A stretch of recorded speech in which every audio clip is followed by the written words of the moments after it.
लपंडाव मालिकेच्या आजच्या भागामध्ये आपल्याला पाहायला मिळतं की इकडे आता किचनमध्ये इकडे मनस्विनी आल्यावर आता मीनाक्षी तिला विचारू लागते, वहिनी काय हो, तुम्ही किचनमध्ये काही हवं आहे का, तुम्हाला भूक लागली आहे का, नाश्ता वाढू का?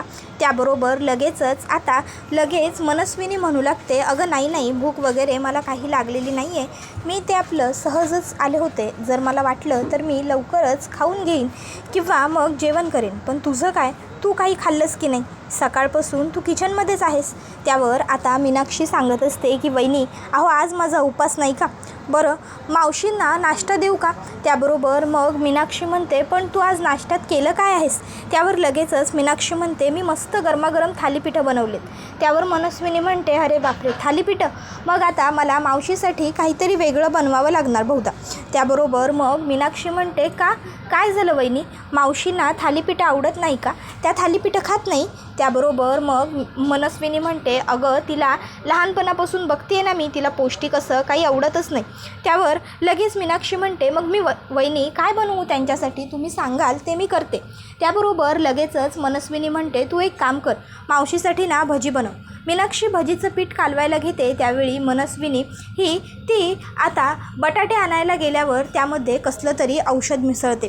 आता मीनाक्षी यायच्या आधीच मनस्विनी औषध टाकून ते पूर्णपणे फिरवून घेते आणि मग ती बाटली अलगद पुन्हा पदराआड लपवते आणि तिकडनं बाजूला उभी जाते. मीनाक्षी बिचारी येते, बटाटे स्लायसरने सोलून घ्यायला लागते आणि आता ती मस्त भजी बनवायला घेते. तर इकडे आता मनस्विनी ही मनात म्हणत असते, खाऊ दे त्या म्हातारीला, आज भजी खाऊ दे, हे भजी तिच्या आयुष्यातले शेवटचे भजी असणार आहे. तर इकडे आता सखी नंदाला म्हणत असते, तर अशा पद्धतीने मग कान्हाने आईच्या वाढदिवसाच्या दिवशीच मनस्विनी मावशीचं सत्य आमच्या सगळ्यांसमोर आणलं. एवढी वर्ष जी बाई माझी आई म्हणून या घरामध्ये राहत होती, वावरत होती, ती खरी तर माझी आई कधी नव्हतीच, ती होती मनस्विनी मावशी. आणि मग तिचा पर्दाफाश झाल्यानंतर आम्ही सगळ्यांनी मिळून तिला ह्या घरातनं बाहेर काढलं. खरं तर मग जेव्हा कबीरने हे सगळं सगळ्यांच्या समोर आणलं होतं तेव्हा पहिला कोणाचा विश्वासच बसत नव्हता, पण मग त्यांनी पुराव्यानिशी ह्या सर्व गोष्टी सिद्ध केल्या आणि आम्हाला सिद्ध करून दाखवलं. त्यांनी जेव्हा सिद्ध केलं तेव्हा मग आमचा विश्वास बसला. त्यावर मग लगेचच आता नंदा म्हणू लागते, अरे वा वा वा, मग त्यानं केवढं चांगलं काम केलं, पुण्याचंच काम केलं की गं, माय लेकरांची भेट घालून दिली त्यानं. त्याबरोबर सखी म्हणते, हो ते सगळं जरी त्याने चांगलं काम केलेलं असलं तरीसुद्धा त्याची चूक पण आहेच की, तो चुकीचं पण वागला आहे, त्यामुळे माझ्या मनामध्ये त्याच्याबद्दलचा राग जो आहे तो जाणार नाही. शेवटी तोही खोटारडाच निघाला ना, आईने माझ्यासमोर त्यालाही एक्सपोज केलंच की, आईने माझ्यासमोर सांगितलं की तो माझ्याशी कसं खोटं बोलला, कसं खोटं वागला, सर्वच गोष्टी. त्याबरोबर मग आता लगेचच इकडे नंदा म्हणू लागते, जाऊ देत गं, तू नाराज होऊ नकोस सखी. सखी म्हणत असते, नाराज कशी होऊ नको, जे काही घडलं ते खरोखर खूप वाईट आणि खूप चुकीचं घडलं. नंदा म्हणू लागते, अगं होय, तो पोरगा चुकीचा वागला हे मला कळलं की, पण त्याचबरोबर तो तुझी फसवणूक करत नव्हता हे मात्र खरं आहे की नाही, तो तुझ्याबरोबर कायम चांगला राहिला हे बी खरं आहे की नाही. मग आता त्या दोघीजणी बोलत असतातच इतक्यात त्या ठिकाणी मीनाक्षी येते. मीनाक्षी म्हणत असते, मावशी तुमच्यासाठी मस्त गरमागरम भजी आणलेत, हे घ्या. त्याबरोबर आता भजी बघून नंदा खुश होते, ती म्हणत असते, वा वा वा, गरमागरम भजी दे इकडं, आणि मग ती भजी हातात घेते. त्याबरोबर आता लगेचच ती म्हणते, अगं मीनाक्षी, पण मी तर तुला सांगितलं नव्हतं की मला भजी आवडतात म्हणून, मग तुला कसं कळलं? मीनाक्षी म्हणते, हो असं काय करताय, तुमच्या भाचीनेच सांगितलं मला की तुम्हाला भजी आवडते म्हणून. आता मीनाक्षी असं म्हटल्याबरोबर मग नंदा म्हणते, असं होय, तिनं सांगितलं का, बरं. मग आता मीनाक्षी म्हणते, अहो मावशी भजीकडे बघताय काय, खाऊन सांगा की मला भजी कशी झाली आहे ती. त्यावर आता लगेचच इकडे मीनाक्षीला नंदा म्हणू लागते, अगं येड्याची जत्रा मेली, काय सांगू तुला, अगं ते काय आहे ना, मला अगदी पहिल्यापासनं गरम खाण्याचा लई त्रास होतो बघ, त्यामुळं कुठलं बी खाणं असू दे म्या पहिलं थंड करतो आणि मगच खातो. म्या हे थंड झाले की नाही भजी की खातो आणि तुला सांगतो मग कसं झालेत ते काय. त्याबरोबर मीनाक्षी म्हणते, ठीक आहे काही हरकत नाही, तुम्ही खा निवांत आणि सांगा मला. त्यानंतर मग आता ताबडतोब मीनाक्षी तिकडनं निघून जाते. मीनाक्षी गेल्याच्यानंतर मग सखी ही मावशीला म्हणत असते, तुमच्यासाठी केली आहे भजी, खा तुम्ही मावशी. त्याबरोबर मावशी म्हणत असते, अगं असू दे, तू पण खा माझ्याबरोबर. आणि आता स्वतःच्या हाताने नंदा मावशी सखीला भजी खाऊ घालणार असते. आता त्या ठिकाणी मनस्विनी आलेली असते. मनस्विनी हा सर्व प्रकार बघत असते आणि मनस्विनीला आता कुठल्याही परिस्थितीत सखीला ती भजी खाऊ द्यायची नसते. मनस्विनी ताबडतोब तिकडे येते आणि आता तिची हातातली भजी असते ती खाली ढकलते आणि भजी खाली पाडून टाकते. आता तिने भजी पाडल्याच्या बरोबर लगेचच सगळ्यांनाच आश्चर्य वाटतं.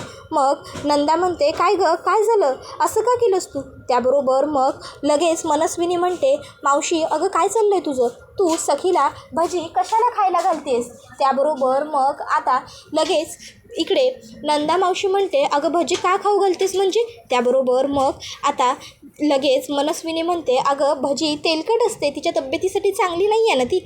तू थांब बरं. मीनाक्षी लवकर इकडे ये. मीनाक्षी तिकडे येते आणि विचारते, काय झालं वहिनी? मग मीनाक्षीला मनस्विनी सांगते, एक काम कर, हे भजी फेकून दे. त्याबरोबर आता सखी म्हणते, आई अगं काय बोलतेस तू, हे फेकून दे? त्याबरोबर मग मनस्विनी म्हणते, हो भजी फेकून दे आणि हो त्या कढईमध्ये जे तेल असेल ना ते सुद्धा फेकून दे. हां, ते तेलसुद्धा पुन्हा वापरू नको, जा जा जा पटकन जा, फेकून दे हे सगळं. त्याबरोबर मग मनस्विनीला मीनाक्षी म्हणते, अहो वहिनी, एरवी तर तुम्ही सगळं जपून वापरा, सांभाळून वापरा असं सांगत असता आणि आज चक्क तुम्हीच मला सांगताय की ही भजी आणि ते तेल फेकून देऊ म्हणून. काय झालं, का सांगताय असं? त्यावेळी मग लगेचच मनस्विनी म्हणते, अगं ते सगळं जाऊ देत ना, मी तुला सांगते ना तेवढं तू कर. मनस्विनीला मीनाक्षी म्हणते, वहिनी अहो मी खूप आवडीने आणि खूप कष्टाने बनवले होते मावशींसाठी हे भजी. मनस्विनी म्हणते, हो गं मला माहिती आहे, पण प्लीज मी नंतर साईनाथांची माफी मागेन, मी तुलासुद्धा सॉरी म्हणते, पण जा बाई जा, हे भजी फेकून दे. त्याबरोबर मग सखीसुद्धा म्हणते, आई काय झालं आहे, तू आता एवढं हायपर होऊन ते भजी टाकून द्यायला का सांगतेस, काही झालं आहे का? त्याबरोबर मग मनस्विनी म्हणते की नाही मी म्हटलं ना काहीही झालेलं वगैरे नाही आहे, मी सांगते आहे तेवढं तुम्ही फक्त करा, आता सध्यापुरतं ही भजी फेकून द्या, बस मला त्या उपर काही माहीत नाही आहे, जा बरं. त्याबरोबर मग आता ताबडतोब विचारायला लागतात सगळे, पण एवढं काय कारण आहे, एवढी का तुला भजी फेकण्याची घाई झाली? त्यावरती म्हणत असते, मी सांगते म्हणून तुम्ही फेकून द्या, तुम्ही कशाला उगाच फार लक्ष देत आहे, फेका बरं. त्याबरोबर मीनाक्षी जा ना बाई, मी तुझ्यासमोर हात जोडते असं सुद्धा मनस्विनी म्हणते. मीनाक्षी ताबडतोब ते भजी फेकायला निघून जाते. त्याबरोबर मग सखी मनस्विनीला विचारते, आई काय गं, काय झालं आहे, तू भजी फेकण्याची एवढी घाई का केलीस, तुला बरं वाटतंय ना, तू ठीक आहेस ना? मनस्विनी म्हणते, हो मला काय झालं आहे, मी ठीक आहे. मावशी तू जरा येतेस का, मला तुझ्याबरोबर बोलायचं, चल. त्याबरोबर मग नंदा तिकडनं पुढे जाते. तशी लगेचच आता मनस्विनी मी आलेच एवढं बोलून तिकडनं निघते. आता मनस्विनी आणि नंदा दोघीजणी तिकडनं गेल्यानंतर सखी ताबडतोब ड्रेसिंग टेबलजवळ येते. तिथे ठेवलेला आता तो कुर्ता ज्याच्यावरती सन्हा असे लिहिलेलं असतं, सखी तो कुर्ता हातामध्ये घेते. तो कुर्ता हातात घेऊन सखी भावनिक होते. तो कुर्ता आता पुन्हा एकदा सखी हृदयाशी कवटाळते. तर दुसऱ्या बाजूला इकडे कबीरला पोलीस स्टेशनमध्ये भेटण्यासाठी गौतम काका गेलेला असतो.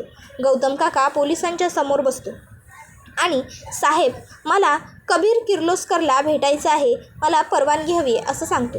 त्याबरोबर गौतम काकाला ते पोलीस सांगतात, कबीर किर्लोस्करला नाही, तुम्ही त्यांना नाही भेटू शकत. आता तुम्ही त्यांना नाही भेटू शकत असं म्हटल्याबरोबर मग लगेचच इकडे गौतम काका म्हणत असतो, अहो साहेब हे कायद्याने चुकीचं आहे, तुम्ही मला नाही अडवू शकत असं म्हणतो.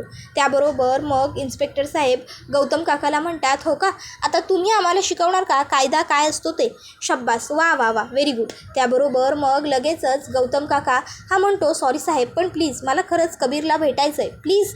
त्याबरोबर पोलीस म्हणतात आयडेंटिटी. त्याबरोबर मग लगेचच आता गौतम काका त्याचा आधार कार्ड काढून देतो. आता पोलीस ते आधार कार्ड निरखून बघतात. गौतम काका म्हणतो, काय झालं साहेब? त्यावर मग पोलीस म्हणतात, भरपूर काय झालं आहे, तुम्ही म्हणताय तुम्ही यांचे काका आहात, मग शर्ट वेगळं पॅन्ट वेगळी असं कसं? त्याबरोबर गौतम काका म्हणतो, मी समजलो नाही. इन्स्पेक्टर साहेब म्हणतात, जर तुम्ही याचे काका आहात तर तुमचंही आडनाव किर्लोस्कर असायला हवं, पण तुमचं कामच दाखवत आहे. त्यावर गौतम काका म्हणतो, अहो मी त्याचा तसा काका नाही आहे, मी त्याच्या बायकोचा काका आहे, म्हणून मी त्याचासुद्धा काका आहे. आता मात्र इन्स्पेक्टर म्हणतात, निघा इकडनं, ह्या टोप्या आम्हाला नका लावू. तर दुसऱ्या बाजूला इकडे मनस्विनी ही आता नंदाला म्हणत असते, काय चाललं आहे तुझं? हे बघ सखीच्या जास्त जवळ जाण्याचा प्रयत्न करू नकोस. मी या घरात असेपर्यंत मी तुझा कुठलाही डाव यशस्वी होऊ देणार नाही आहे. त्यामुळे जमेल तितकं सखीपासून लांब राहायचं. उगाचच्या उगाच तिच्या जास्त जवळ जाऊन तिच्याशी गोड बोलण्याचे प्रयत्न करायचे नाही, समजलं? आणि काय गं, सांग, काय बोलत होतीस तू सखीबरोबर? एवढं काय गुळपीट चालू होतं? आता मनस्विनीने काय बोलत होतीस असं विचारल्याबरोबर तेजस आता लगेचच ती सांगत असते, तुला काय करायचं आहे त्याच्याशी?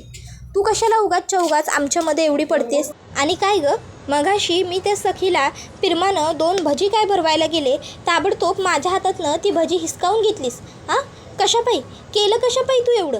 काय गरज होती? आणि तसं बी त्यातली 2-3 भजी खाऊन जर ती गचाकली असती तर काय फरक पडला असता गं एवढा? मेली असती तर मेली असती. मोठाच्या मोठा हार तिच्या फोटोला घालून टाकला असता आणि झालो असतो की आपण मोकळ्या. काय हे बघ, लक्षात ठेव, विसरू नकोस, मी तुझी आई आहे. त्यामुळं तुझ्यापेक्षा 4 गोष्टी मला जास्त माहिती आहेत. तुझी नस मला बरोबर माहिती आहे. जेव्हा ती मीनाक्षी की फिनाक्षी कोण आहे नवं, ती बोलली की नाही, मला हे भजी तुमच्यासाठी तुमच्या भाचीनं बनवायला लावल्यात, तेव्हाच मी ओळखलं होतं नक्की ह्या भज्यामध्ये काहीतरी गडबड आहे. आणि बघ तसंच निघालं नवं. हे बघ, माझ्याजवळ हुशारी करायला जायचं नाही, लक्षात ठेव. म्या तुझी आई आहे. तू सापासारखी उलटी फिरणार हे मला ठाऊक होतं. साप आहेस तू, साप. त्याबरोबर मनस्विनी म्हणू लागते, मला जास्त साप बोलून स्वतः खुश होऊ नकोस. तू सापाचा बाप आहेस, समजलं ना? त्याबरोबर आता लगेचच इकडे नंदा हसते. त्याबरोबर मग मनस्विनी म्हणते, हसू नको, सापाचा बाप म्हटलं मी तुला, समजलं ना?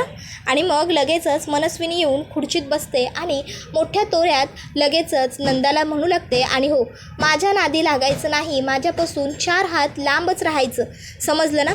जर शहाण्या मुलांसारखं मी बोलेन तसं करत गेलीस, मी म्हणेन तसं ऐकत गेलीस तर आणि तरच तुला या प्रॉपर्टीमध्ये हिस्सा मिळेल, नाहीतर काहीही देणार नाही आहे मी तुला, लक्षात ठेवायचं.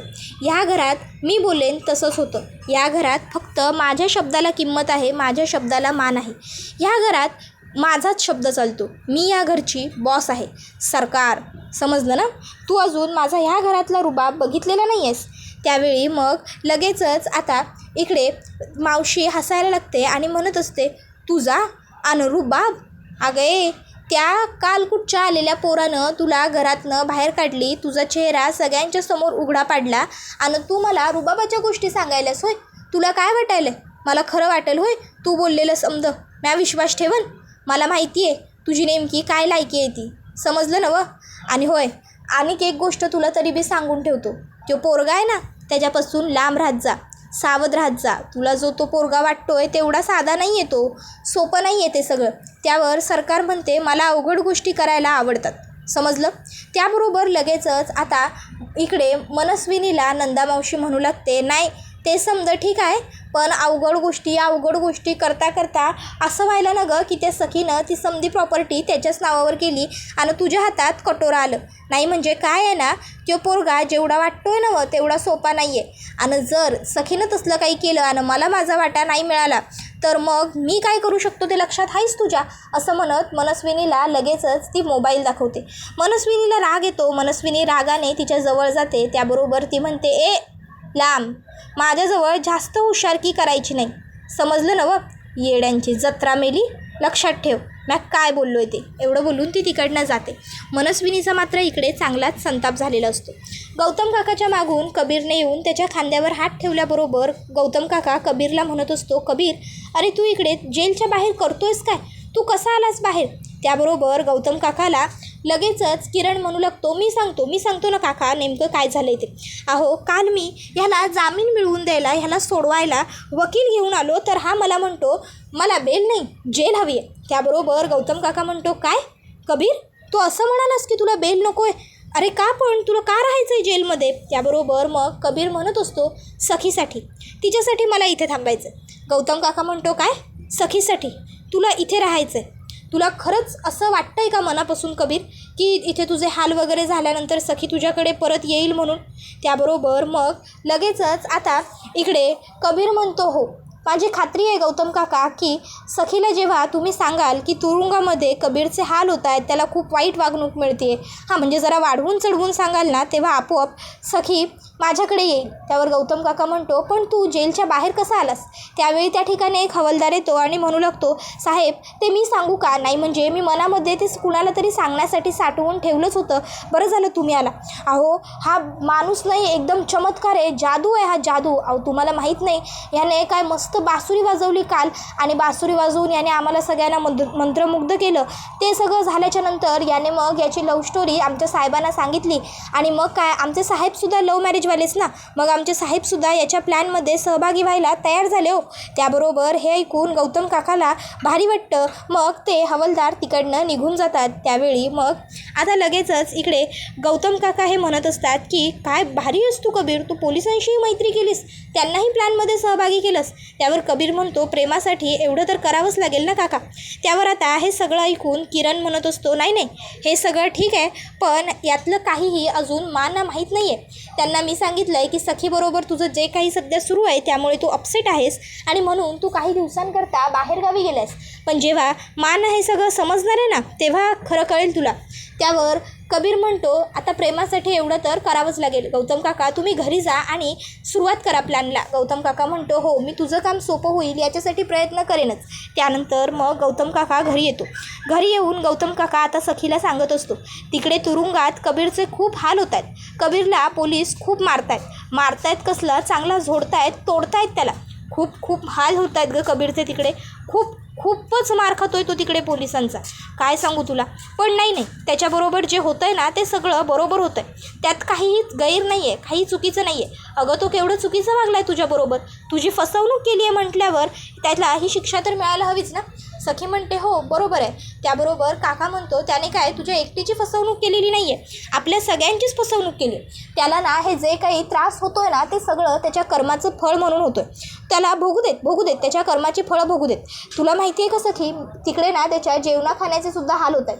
नाही म्हणजे मी असं ऐकलं होतं की तुरुंगात आहे ना फार बरं जेवण मिळत नाही गं, अळणी जेवण मिळतं, आणि कधी तर खडे वगैरे सुद्धा असतात त्या जेवणामध्ये. आता ते तसलं जेवण त्याला खावं लागणार आहे. जाऊ दे, खाऊ दे, आपल्याला काय करायचं आहे. सखी म्हणते, काय खडे वगैरे असलेलं जेवण? त्यावर काका म्हणतो, हो मग खाऊ देत ना खडे वगैरे, तुला काय करायचं आहे सखी. हे बघ जाऊ दे, तू त्याचा विचारच करणं बंद कर बरं, तू का उगाच स्वतःला त्रास करून घेतेस. त्याबरोबर आता सखीला आता समोर असं चित्र दिसत असतं की कबीर तुरुंगात बसलेला आहे आणि त्याचा एक दात पडला आहे, आणि तो दात तो सखीला दाखवत म्हणतोय, सखी मॅडम, ओ सखी मॅडम, हे बघा माझा दात पडला. अहो आता 32 पैकी माझ्याकडे 31च दात उरले. तो आता मी काय करू, ह्या 31 दातांनी मी कसा जेवू, कसं मी जेवण करत जाऊ. आता सखीला हे चित्र दिसल्यावर सखी पूर्णपणे घाबरते आणि म्हणते, नाही असं नको व्हायला. त्याबरोबर गौतम काका म्हणतो, अगं काय नको व्हायला सखी, हे बघ तू ना त्या कबीरचा बिलकुलच विचार करू नकोस, काय गरज आहे तुला त्याचा विचार करण्याची, त्याला त्याच्या कर्मांची शिक्षा मिळते ना, मग तू निवांत राहा. एवढं बोलून गौतम काका तिकडनं निघून जातो. सखी म्हणते की नाही, कबीर कसाही असला तरीही त्याच्या जेवणाखाण्याचे हाल व्हायला नको. मग सखी आता स्वयंपाकघरात आलेली असते, आणि स्वयंपाकघरात येऊन सखी आता स्वतःच्या हाताने जेवण बनवत असते. आणि आता ती जेव्हा कबीरसाठी जेवण करत असते तेव्हा जेवण करत असताना ती कबीरबरोबर तिने जे काही चाळीमध्ये जुने प्रसंग घालवले आहेत ते सगळं ती आठवत असते, आणि ते सगळं आठवून आता सखीच्या चेहऱ्यावरती एक वेगळं हसू येतं, एक वेगळाच आनंद, एक वेगळं समाधान येतं. आणि मग आता सखी ही त्या जुन्या गोष्टी आठवत असते. तिला आठवत असतं की कसं कबीरने तिच्यासाठी ऑमलेट करायला घेतलं होतं, कसं कबीरने अंडं तव्यावरती फोडून टाकलं होतं, आणि कसं सखीने त्या सगळ्याचं शूट केलं होतं. मग ते सगळं आठवल्यानंतर सखीच्या चेहऱ्यावरती हसू आलेलं असतंच, पण मग ते हसू आवरून आता सखी ही ताबडतोब डब्यामध्ये बटाट्याची भाजी भरायला घेते. त्याचबरोबर तिने बाकी जे काही जिन्नस बनवलेले असतात ते सगळं डब्यामध्ये ठेवते आणि म्हणत असते की लग्न झाल्यावर जसं मंगळसूत्र प्रश्न विचारण्याचे हक्क देतो, तसंच मंगळसूत्र आपल्याला एकमेकांची काळजी घेण्याचे कर्तव्यसुद्धा देतो. त्यानंतर सखी तुरुंगात, आणि आता जो कॉन्स्टेबल कबीरसाठी जेवण घेऊन आलेला असतो ती त्याला सांगते, तुम्ही ते जेवण परत घेऊन जा, मी त्याच्यासाठी घरून डब्बा आणला आहे. त्यावर कबीर म्हणतो, जर तू मला स्वतःच्या हाताने भरवलंस तरच मी खाईन, नाहीतर नाही खाणार. मग सखी कबीरला स्वतःच्या हाताने भरवते. तर दुसऱ्या बाजूला इकडे नंदा मावशी मनस्विनीला म्हणते, बघितलंस आज ती त्या कबीरसाठी जेवण घेऊन गेली आहे. उद्या त्याला तुरुंगातनं बाहेर काढेल आणि सगळी प्रॉपर्टीसुद्धा त्याच्या नावावर करेल. एक गोष्ट लक्षात ठेव, जर असं काही झालं त्या सखीने तिची सगळी प्रॉपर्टी त्या कबीरच्या नावावर केली ना तर मी तुला सोडणार नाही. सोडणार नाही. मला माझा हिस्सा हवा, मला माझा हिस्सा मिळायलाच हवा. त्याबरोबर मनस्विनीला राग येतो आणि मनस्विनी तिचा गळा दाबायला मागे फिरते. आता ती तिच्या गळ्यावर हातसुद्धा धरते. त्याबरोबर हा व्हिडिओ इथेच संपतो. व्हिडिओ आवडला असेल तर व्हिडिओला लाईक करा. चॅनलवर नवीन असाल तर चॅनलला सबस्क्राईब करा आणि बेल आयकॉन आठवणीने प्रेस करा, जेणेकरून तुम्हाला पुढच्या प्रत्येक व्हिडिओचं नोटिफिकेशन मिळत जाईल. धन्यवाद.